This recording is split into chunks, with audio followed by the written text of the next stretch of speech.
It was then that the daughter stopped loving her parents. She realized that they had never loved her, had never seen her as anything else other than the means to their goals. And she grew very angry and hateful. But she did as her parents had wanted, lost everything that she was so that they could have their weapon and kill for their god. The daughter poured all of her rage, all of her hate, all of everything that was mad that her love had held back into that weapon.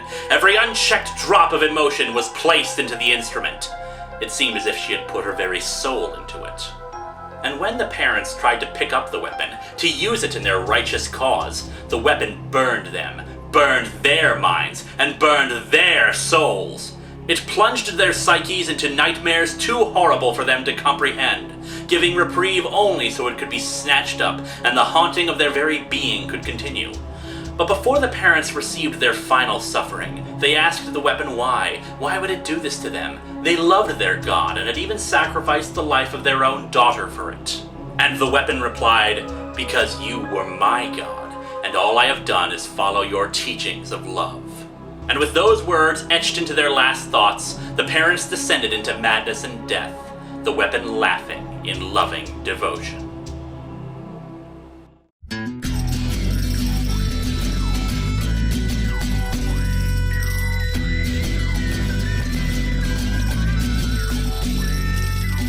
Welcome to Atop the Fourth Wall, where bad comics burn. Linkara's gonna teach you all a lesson you won't learn. Brodsky, you're not the smartest. Life out, you're not an artist. Anyone who's had a bad comic published, it could be your turn. Linkara, he's a man punch, wears a pretty hat. Linkara, he has a magic gun. Where'd he purchase that? Linkara, coins, robots, Amazon and trucks. Linkara, this comic sucks. Linkara.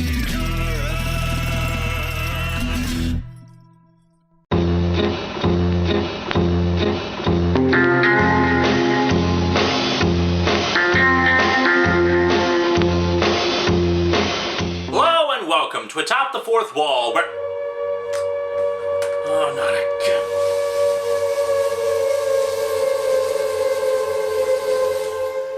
Yeah, it's been kind of a trying time these last few weeks, what with me seeing things that aren't there. Ow! And that...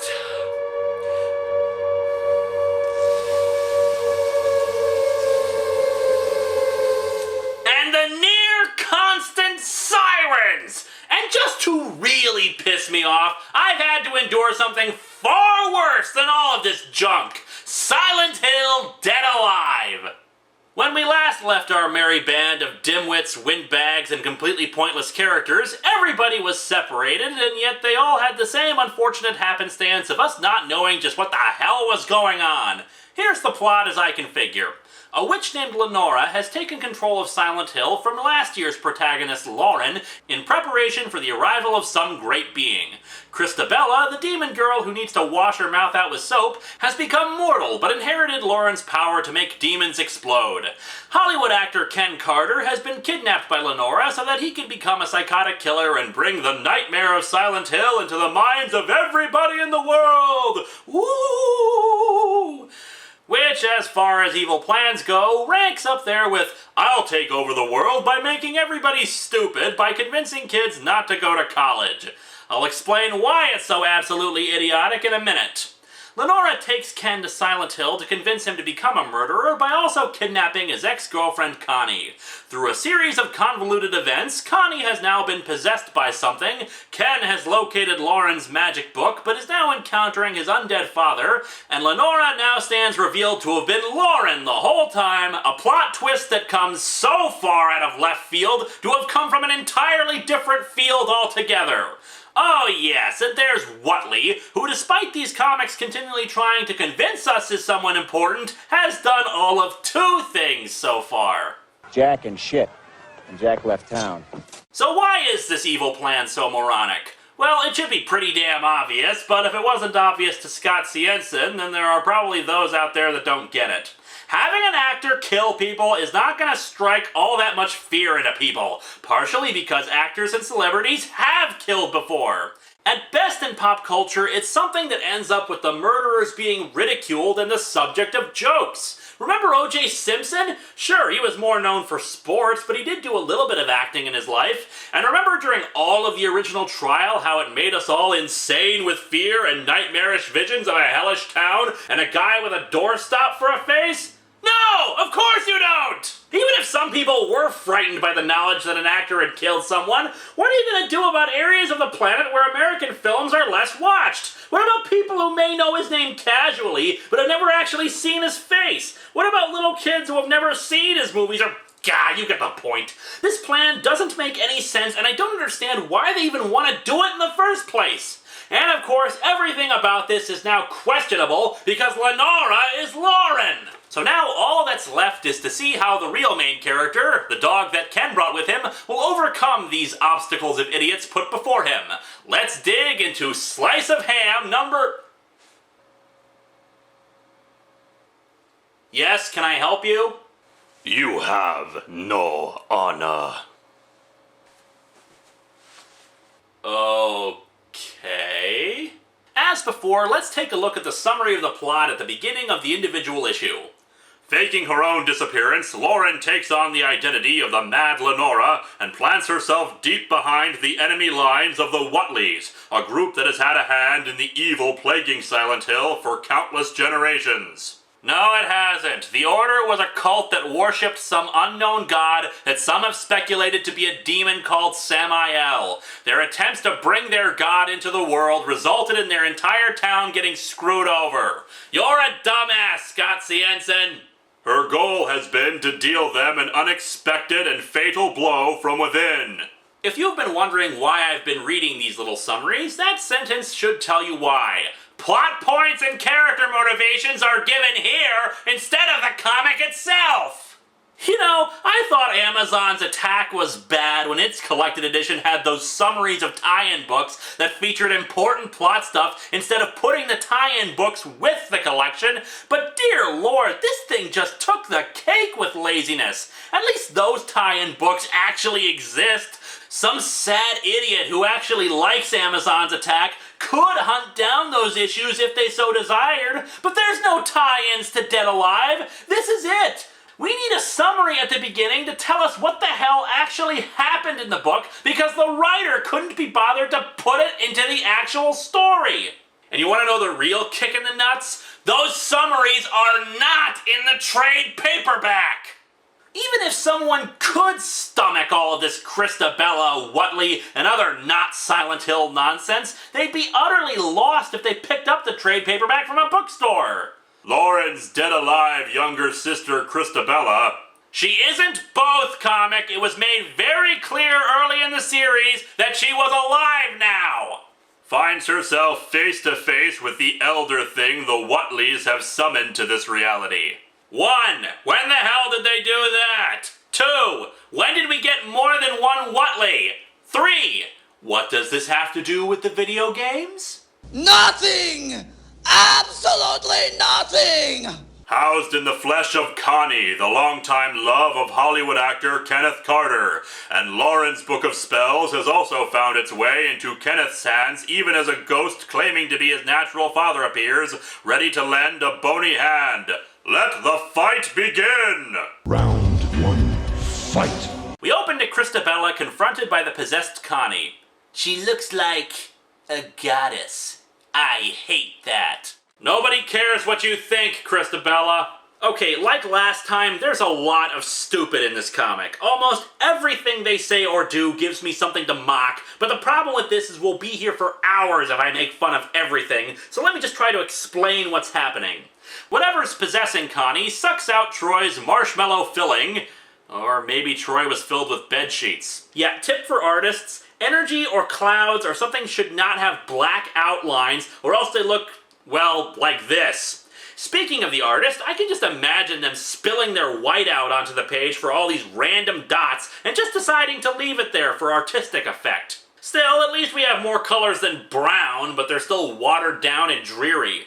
The goddess thing turns its attentions towards Christabella, who starts flapping her jaw to try to distract it. So you're, what, Samael? One of the other elder gods the Nimrods around here have been trying to summon up? The fact that Scott Siensen knows what Samael is suggests a terrible, terrible idea. That he does know about the games. He just doesn't give a crap. Christabella at first doesn't believe she has her demon exploding powers anymore, but then suddenly uses them to blast back Connie. Dang it, if you're not gonna kill Christabella, then stop teasing us with it, comic! Yeah, you'd know all about killing little girls, wouldn't you? I'm not talking to you! Christabella isn't sure how she still has her powers, but uses it to teleport away in a column of fire. She cycles through 3 locations, showing the 3 main stars of each of the Silent Hill one-shots I mentioned in the first part of this nonsense. You know, Ike was at least a character here, but what the hell's the point of the cameos by the other 2? Oh yeah, I forgot. This book likes to waste our time. Christabella locates our canine hero. The knife he's using as a chew toy is a stealer of souls. Sound nasty? No, it sounds cliched and generic. Meanwhile, back to Lauren and Whatley. Christabella's narrating the entire issue, by the way.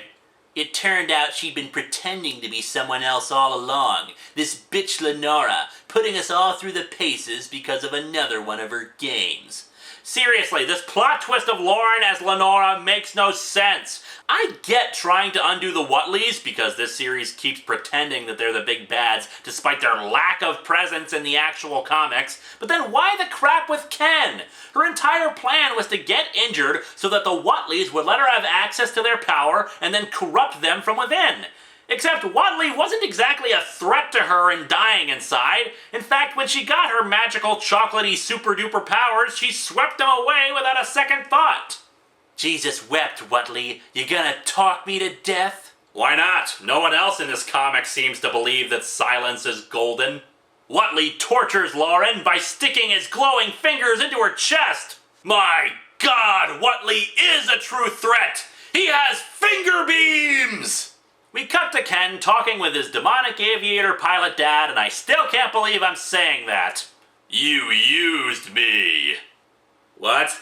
According to the second flippin' issue, Ken's never met his real father before. How does he even recognize him, and how exactly did he use him? You know, maybe the problem is that Scott Siensen doesn't realize that when we're not looking at the characters, we can't see what's happening to them or what they're saying to each other.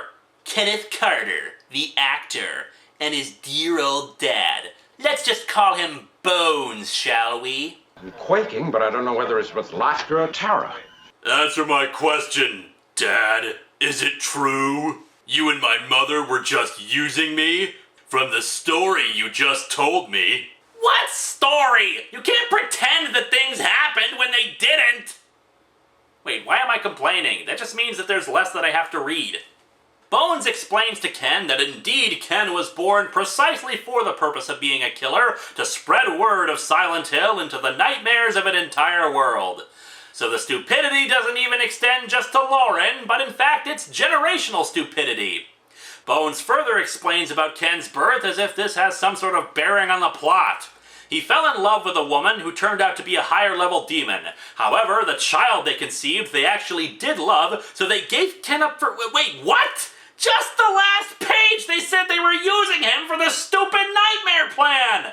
Just last page! You can't say you used him and then say you always loved him. And yes, there was an editor on this story, but apparently he was hitting himself with a coffee mug that day and didn't catch something as blatantly obvious as that.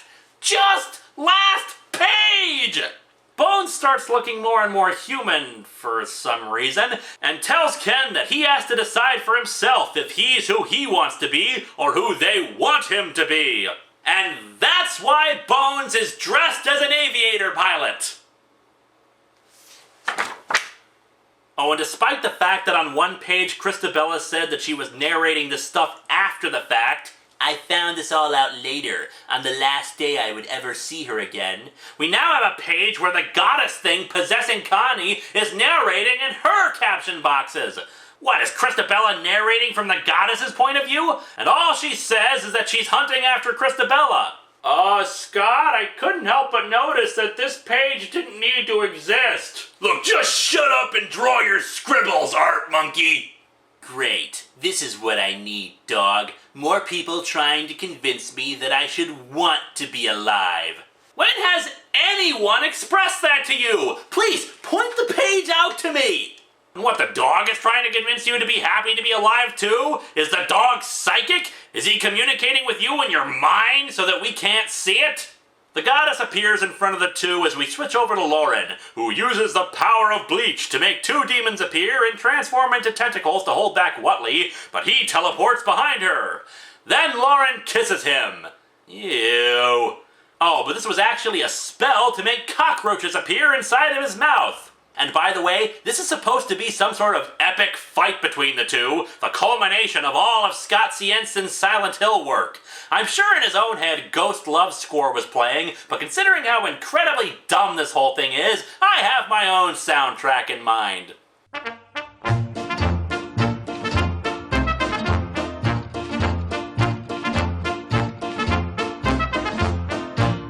Christabella, who says that she knows the knife, despite its magical powers, isn't going to do squat, but she throws it anyway, and why not? More pointlessness. Amusing. Entertainment should be rewarded.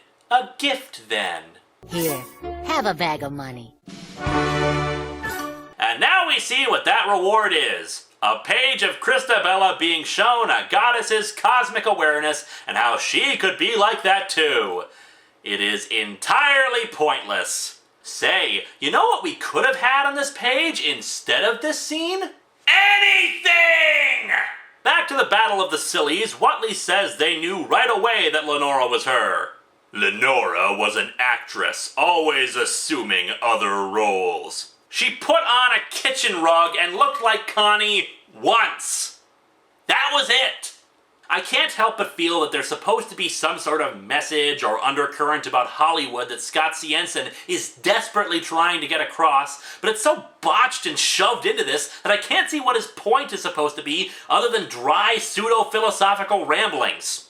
Whatley says that he summoned the creature that's now inhabiting Connie, but then Ken appears out of nowhere and smacks Whatley right in the face with the magic book.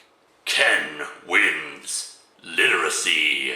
Lauren says it's because the skin of the book is made of a material completely anathema to his kind, whatever the hell that is.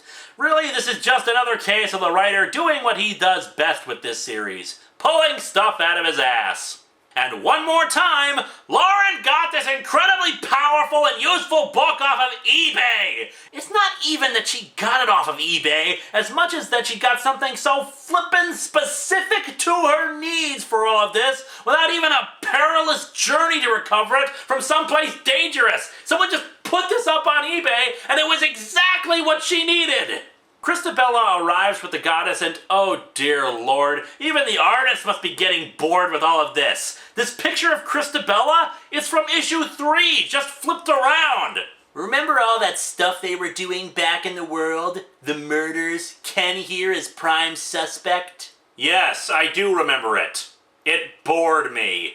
Seeding him into the nightmares of hundreds of millions of people, getting Ike's paintings of this place in people's thoughts because they were what drove Ken to do it? What if I decided not to watch the news that night? What if CNN or MSNBC or Fox News or any news outlet decided not to show the paintings? What if, and here's the big one, no one thought friggin' paintings were what drove him to do it? Seriously, when would the police make that connection to the paintings other than just as further symptoms of an already disturbed mind? That's like saying a guy goes on a killing spree of women sitting in chairs because he was inspired by the Mona Lisa. All the characters just kind of meet up in wherever the hell this is. Backgrounds, hello, and Whatley gives himself up to the goddess, who promptly consumes him. Well, thank you, Whatley. You were such an important character in all of this. I see why you were the villain, and why you grew tons of hair since we saw you dying inside. Lauren and the goddess engage in their epic battle, which apparently consists of them pretending to be mimes based on this artwork. Ken's dad appears and tells him he has to finish this, and Christabella finds it's time to monologue about how none of us are born evil, and oh dear God, there are just 3 pages left, just let this end! Ken advances towards the goddess, axe in hand. If you love someone, how can anything done in the name of that love ever really be hurtful to them? Just ask Mark David Chapman. God, this comic is stupid. So we see Ken raise the axe and grab the magic knife and scroosh!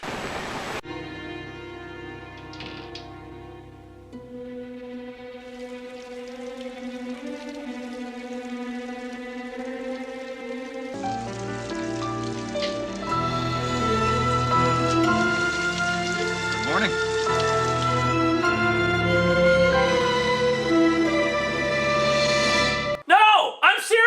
We cut to Ken waking up in bed with Connie. Ken is a farmer, his parents are alive, and now they're in an alternate reality. Same for Lauren, who's now living with Ike in France. And Christabella, she's in charge of Silent Hill again. That's how this comic ends. What the Sam flippin' hell just happened? I'm Christabella. This is my town.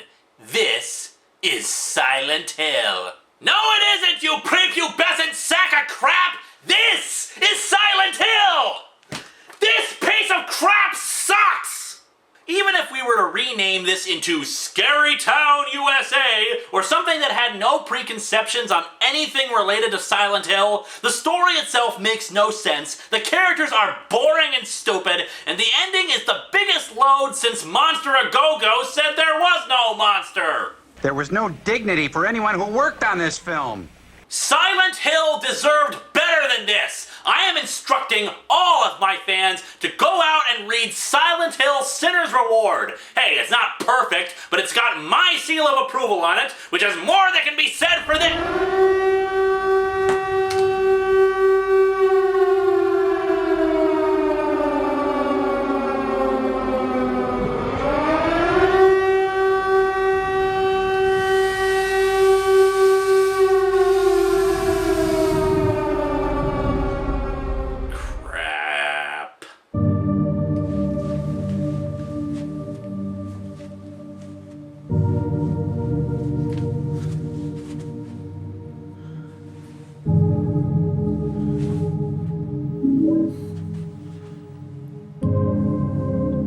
Yes.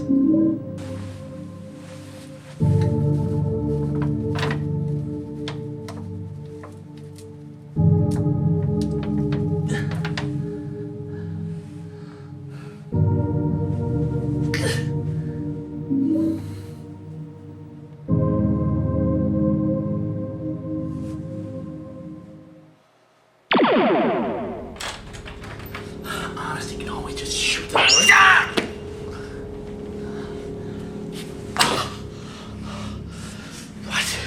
What is going on? Why do I keep seeing these things? Blinded by sorrow and guilt, I'd say. It's his own damn fault, murdering bastard. I have had enough of this. Would you people just... I did what I had... What am I talking about? I didn't do anything! Whatever you are, whatever is doing this, I deny you!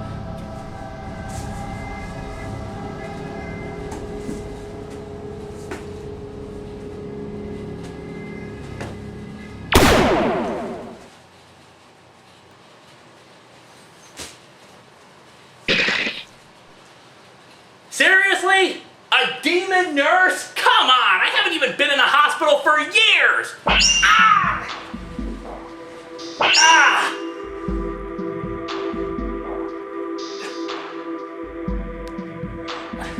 What's going on? What's wrong with my magic gun? The problem is that it exists at all, you sick freak.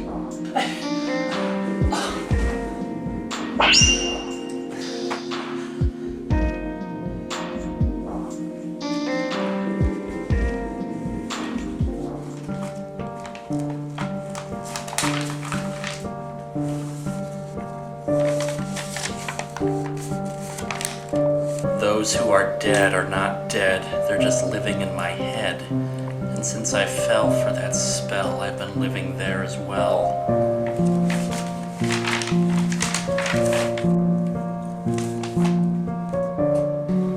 Beneath the seas, beside the flame, off the coast where the lost beast came, to bring the world misery and shame, a piece of the world is missing. She didn't get to heaven, not even close.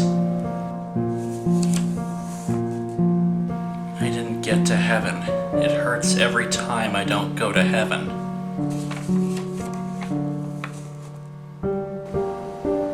They didn't love me. My God. What did I do?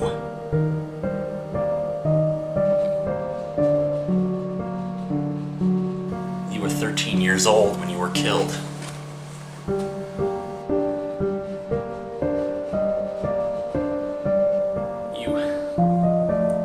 You were sacrificed to build a weapon that their church could use against their enemies. This weapon. Your own parents tortured you and killed you. I'm so sorry.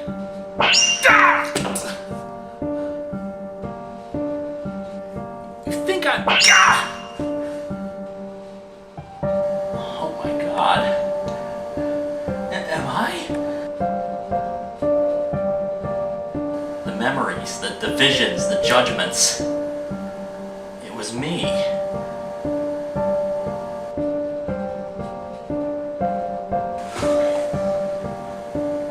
Everything that I did.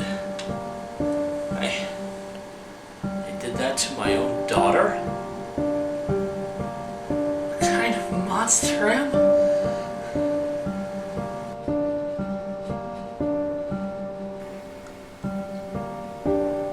I can never make it right. I'm so sorry.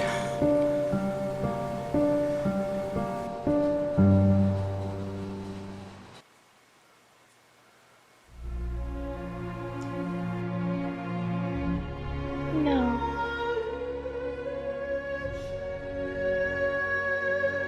Partner.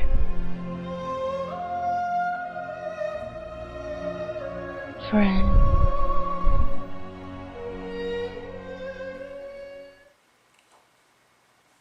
Ah! Well, that was thoroughly irritating. Not going there again. Oh no you don't. You've played that card and it isn't working anymore. See, I'm not some pretty boy with marital problems. I don't have some confused psyche or unresolved parental issues. You're not dealing with a Silent Hill protagonist here. Time and again, someone got it into their head that they could defeat me. Time and again, they beat me down, they knocked me out, and they tried to make me give up. You come at me with insecurity, self-doubt, and angst? You trying to make me doubt who I am? I am the man who defeated Pyramid Head. I am the man who conquered Countdown. I am the man who fought off the Vorsoth and destroyed Mechakara. I am the liberator of Kikassia. I am a Starfleet captain. I am a Power Ranger. I'm that guy with the hat. I am Linkara.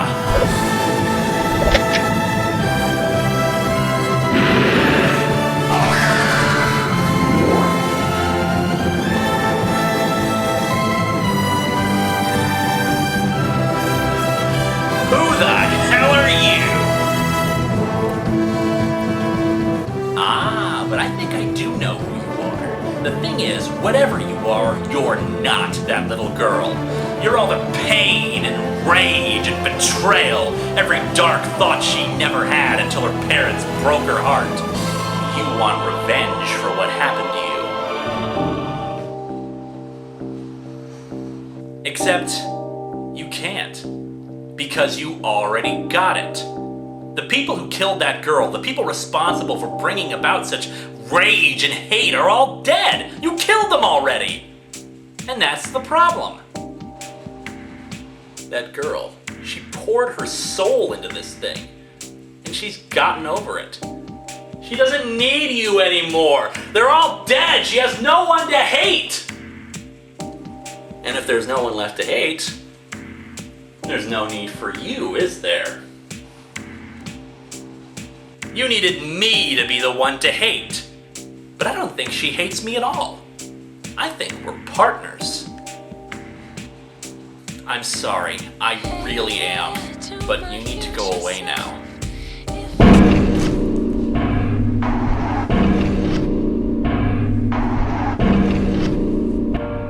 Oh, come on now, again with the nurses? Oh, that is just cheating!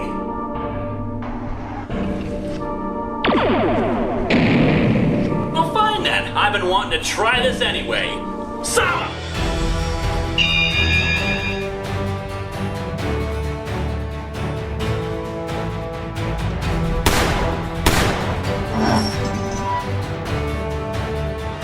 Okay, if that's how you want to play it.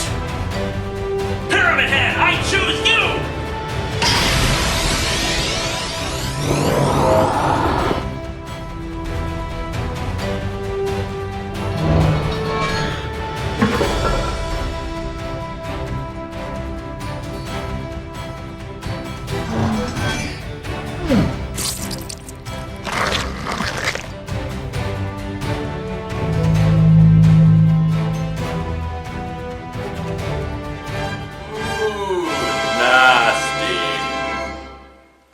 And then there was one.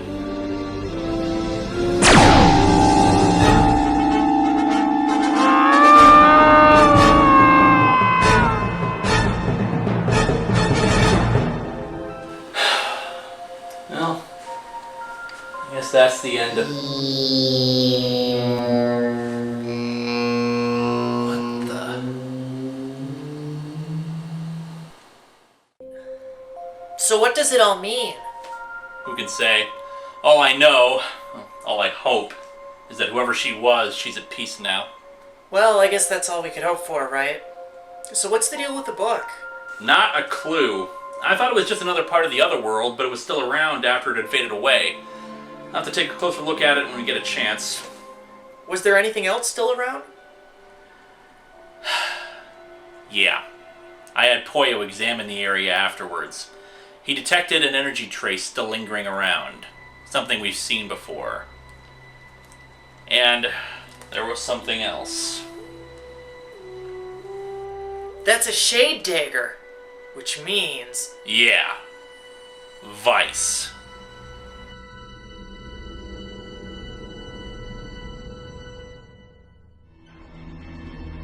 We had him!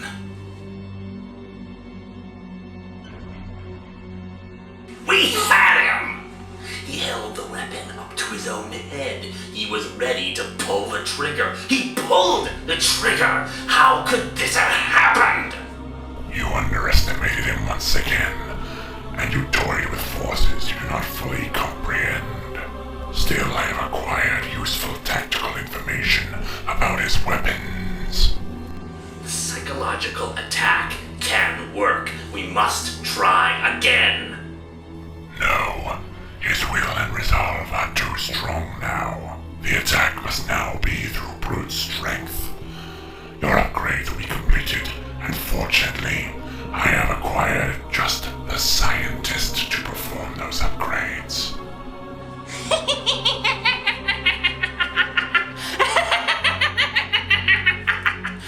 Now then, here's where things get really interesting.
Okay, that's how you want to play it.